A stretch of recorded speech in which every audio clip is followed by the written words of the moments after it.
best way to support the Cricket Nerds is by becoming a member, by becoming a certified cricket nerd. So please click the link in the description and it'll give you loads of awesome bonuses such as exclusive content, early releases, emojis, badges, and more, and shout outs like this.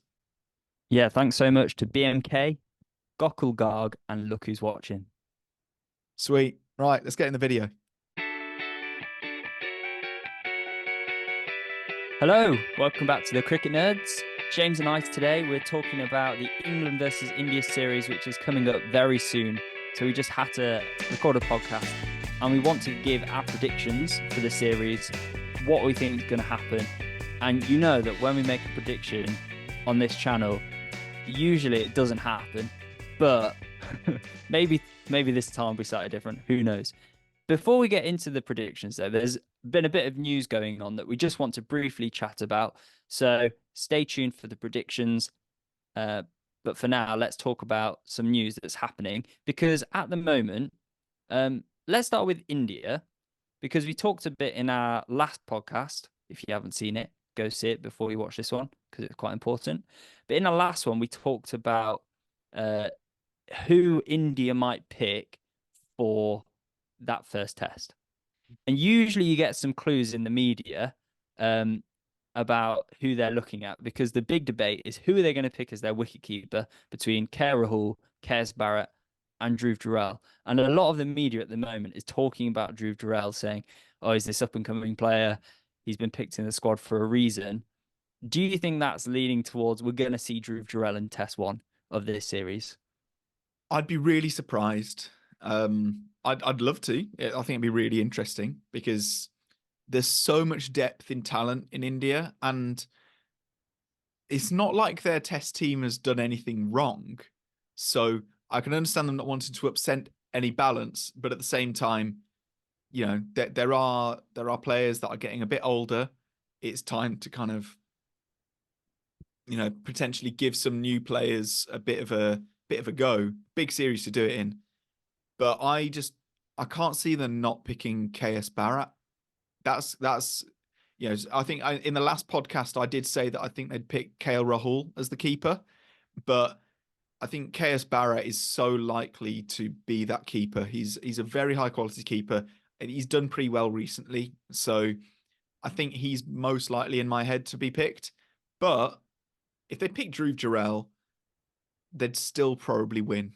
So it's almost like an excellent opportunity for India. What do you think? Well, they picked Stricker Barrett to play in the England Lions match. Mm. So I don't know if that's because they want to see how we'll go, and if he has a few good innings, then they'll pick him. Or if it suggests, you know what, Barrett needs a bit of batting practice in Test cricket before the test starts. Let's throw him into the Lions game. That's my only thought, because he didn't do that well in the Lions game in the first innings, but then in the second innings he came out and scored a century. So I don't know if that nails Stricker Barrett for the first game. So I kind of agree with you that they'll probably go with what they've done before, really. But it'll be interesting to see. I mean, Dhruv Jurel is getting a lot of attention. He's obviously a very strong young player, and if Stricker Barrett gets injured or has a bad game, then he's obviously a very good, exciting replacement for them, because they've got loads of wicketkeeper batsmen there to kind of fill in the role of Rishabh Pant, and Dhruv Jurel is kind of the attacking option, isn't he? So Yeah, I guess that's he's the more exciting option. I get the whole Barrett thing, but he's not a very interesting player. No disrespect to him as a player at all, but he's not exciting. You're not thinking here's a generational talent like you do about Shubman Gill or Yashasvi Jaiswal. So I think it would be more interesting a move, and probably a more future sort of forward thinking move to pick Dhruv Jurel. Now, another wicketkeeper conversation that we had last time was who England would pick. Was it going to be Ben Folkes or was it going to be Johnny Bairstow? Now there has been a big kind of, bit of news where Harry Brook has withdrawn himself from the England squad. It's for personal reasons, so obviously it's going to be pretty serious. So all the best to him. And it sounds like a horrible situation, whatever it'll be, because it's going to be significant if you're going to withdraw from a tour of India. So that is horrible, but it does mean that England potentially have a bit more clarity in who they're going to pick, because it's going to be Bairstow at 5. That's his preferred position. He doesn't have the gloves, or he shouldn't have the gloves. So I think it's looking pretty nailed on that it'll be Duckett, Crawley, Pope, Root, Bairstow, Stokes, Folkes, and then bowlers, which is quite an interesting. What are your thoughts on that as a top 7? I think it's obviously a settled top 7 and a balanced top 7, and that kind of uncertainty over your place in the test squad, it isn't there anymore, which is good. I mean, Harry Brook being in the team, whether they bring Pope back in, play Johnny Best or not, all of that conversation's gone aside, because Dan Lawrence is a replacement player for one of those if things go bad or there's an injury or something like that. So it does provide that clarity. And I much prefer Johnny Bairstow, the batter, than the wicket-keeper batter. He's played so many better performances with the bat when he's not been keeping in Test cricket. And so for me, him not having the gloves, for me, just I put more trust in him in a way. And it means that Ben Folkes are definitely going to play, which we've been calling out for. So, yeah, although it's not ideal and I want Harry Brook to be in the team, it does allow for a bit more thought of, oh, yeah, that makes sense going forward. Now, sorry, before we go on to any sort of predictions or Mystic Mac moments, cryptic cricket nerds, before we go on to any of that, Benji, the third cricket nerd, was having a bit of a meltdown today because he was trying to figure out who the bowlers are going to be and what we're going to do if Stokes can't bowl. Now, I do want to know what you think, because Harry Brook was potentially going to chuck down a bit of right arm pie. And I did do some research. Johnny Bairstow has bowled 1 over in his career, in his professional career, in a first-class match. And he only went for 1 run. So based on that, if we extrapolate it fully, that means that he could hold up an end and only go for 1 run and over, which that would be magnificent. So Johnny Bairstow for some right arm medium is what I'm voting for. But the question is there, what do England do if Stokes can't bowl? For me, it's you got to look at the part-time option elsewhere.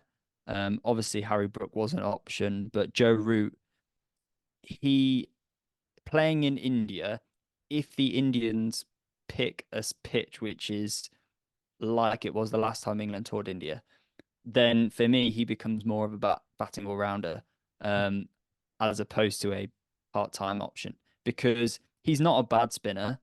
He provides that awkward angle when he bowls, and if the ball is going to grip and turn as much as it did a few times for him the last time England toured, then he could be a massive handful for India.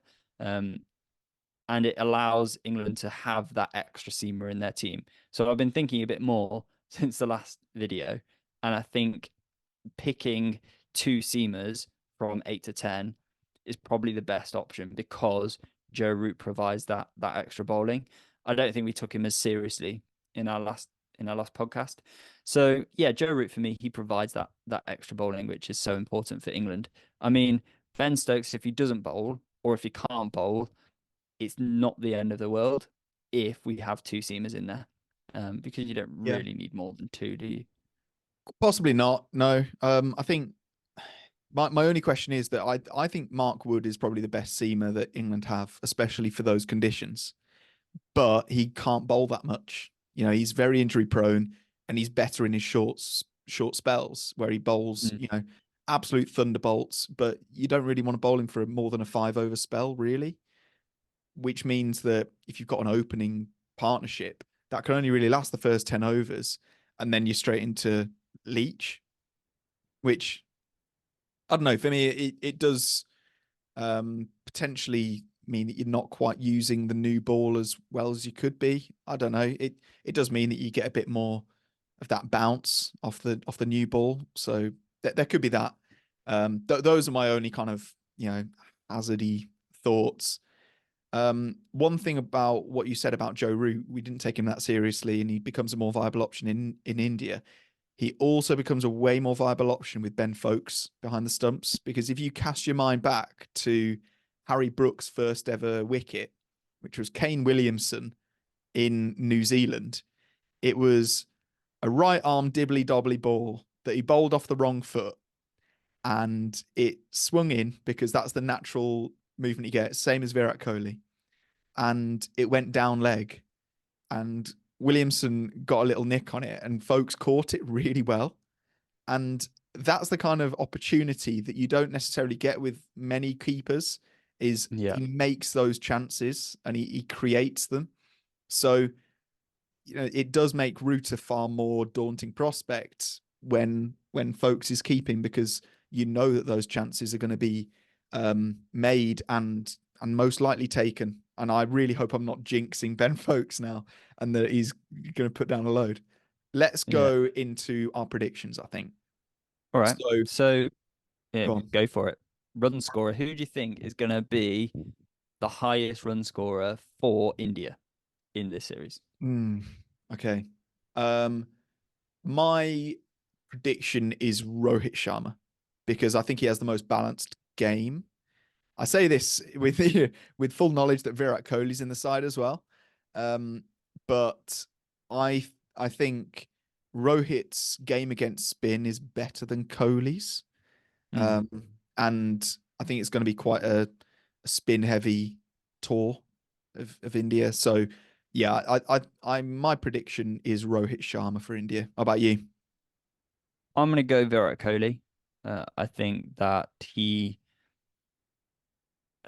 just seems to be in really good form at the moment. And it was between Virat Kohli and Rohit Sharma. And don't get me wrong, Rohit Sharma's very good, but I think England will look to get on top of Rohit Sharma more than Virat Kohli, because Rohit Sharma's the captain, opening the innings, break that stand early on, immediately puts a lot of pressure in the middle order.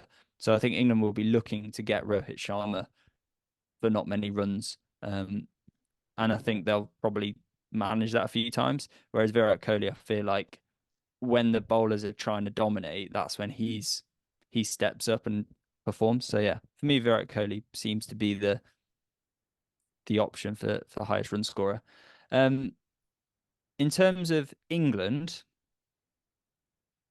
I was initially going to say Harry Brook, but that can't happen anymore.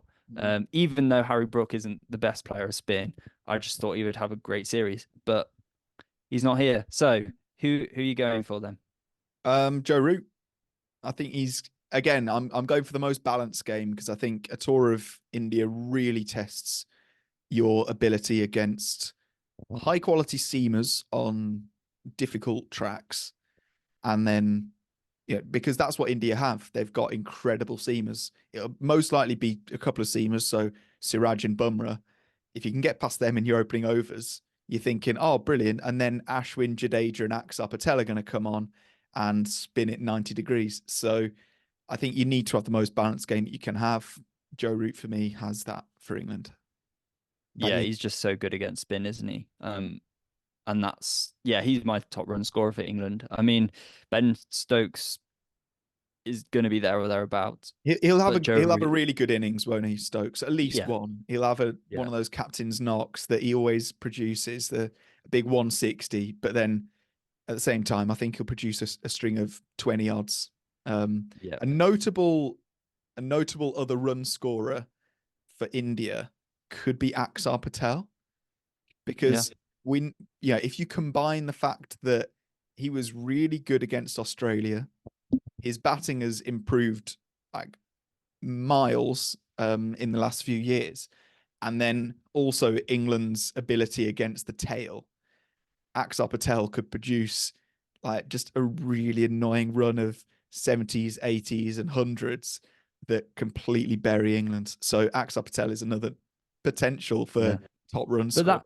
You could say the same about Ashwin and Jadeja, couldn't you? Yeah, They're just that annoying lower middle order to frustrate any bowling side. it's like good enough to be a genuine all rounder, and yet Yeah, yeah, India don't need them as genuine all rounders. So they yeah, just stick them in at the lower order and say, "Ah, you know, if you feel like it, just whack out another ton." And yeah, they're like, "Yeah, maybe I will." So yeah. they're spoiled for choice, aren't they? Wicket takers, right? Who's going to do the best with the ball for England? Well, it's got to be a spinner. If the top wicket taker at the end of this series is James Anderson, then England have literally produced no spinners. Um, for England, I kind of think Ray and Ahmed, Mm, or Rahan Ahmed, however you want to pronounce it. I think that he's the attacking spin option for England. And we've seen him just come into the game and take fifers, whereas Jack Leach is more two for not many runs. So I see Rahan Ahmed being potentially England if he plays every game and bowls well in the first two Test matches and then carries that form into the last three. I can easily see him being the top wicket taker for England. What about you? I'd love that to happen so much. He's so exciting. He's a really fun player that it would Mm. be brilliant. But I also wonder whether or not the Indian tracks will suit him that much because you do have to be quite fast. You have to be darting it in. Um, I think I was actually going to go for a seamer. I was going to say Mark Wood, but it purely Okay. depends on how many games he plays. I think he's so good. He's come on so much in the last few years, bowling absolute thunderbolts, getting those breakthroughs. And I think for any seamer, sorry, for any batter that's coming in and starting their innings on a pitch that might be doing a bit, might be a bit kind of variable bounce, having him coming in bowling 95 miles an hour, like back of a length or slightly fuller, he'll cause some real issues. That being said, I don't think he'll play every game. So I'm going to go for Leach because I think he Mm. probably will. Again, that Leach is Leach is another one that might not play every game because I think he's got Crohn's disease, so Yeah. means that a tour away from home. I know that England are taking their own chef and stuff, but even then, you can't guarantee somebody's health if they've got a chronic digestive disease. So Yeah. it's is another one. So my guess is Leach, but who knows? What about Mm. for India? This is a really difficult one, I think. Yeah. Again, it's got to be a spinner. Um, as much as Jasprit Bumrah is one of the best bowlers, if not the best bowler in the world, on those pitches, you just know it's going to be a spinning friendly pitch. You Mm, just you just have this feeling. yeah. We could be wrong. India could produce a green seamer for the first test Imagine. and just Yeah. imagine, but that's not going to happen. So it's between Ashwin and Jadeja for me. I'm just going to go Ashwin. His record speaks for himself every time he performs against England in India. So except for his first series, England versus India, when he didn't do so well. But yeah, Ashwin for me, he's the key. I'm going for Jadeja purely because there are more right-handers in England's squad. Yeah, fair enough. That's literally the only reason. I think Mm. Ashwin will take the wicket of Ben Duckett every single match. Um, but yeah, I just think Jadeja he'll take he'll be close to getting hat tricks in a lot of games. I think he's going to be one of those. So yeah, I'm really excited for this series. I'm absolutely buzzing for it. I'm really interested to know what everybody in the comments thinks as well, because who do you think is going to be the top run scorer? Who do you think is going to be the top wicket taker? It could be a whole number of people for different reasons. So Yeah. I'd be really interested to know people's reasons as well. Um, Thank you so much for watching, everybody. Thank you for the support. The channel is doing pretty well at the moment. Let's try and get to 3,000 subscribers. I don't know, by February. Should we do that? Yeah, we'll get there. So Yeah, let's easy. get to 3,000 subscribers. So don't forget to tell your friends about us. It really does help. Don't forget to like, comment, all of that helps the algorithm. You can also listen to our podcasts if you're out and about. You can follow our social medias. We're very active on Twitter or X. So yeah, follow that. It's all in the link tree down in the description. Also, you'll have seen it at the start of the video, but the best way to support our channel is to become a member. So a big thanks to our current members. You saw their names at the start. Thank you to them. Please join. You get some member exclusive content. It's really good. You get a lot of early releases, and you get some cool emojis and badges and stuff as well. So thank you so much. We'll see you next time. Goodbye.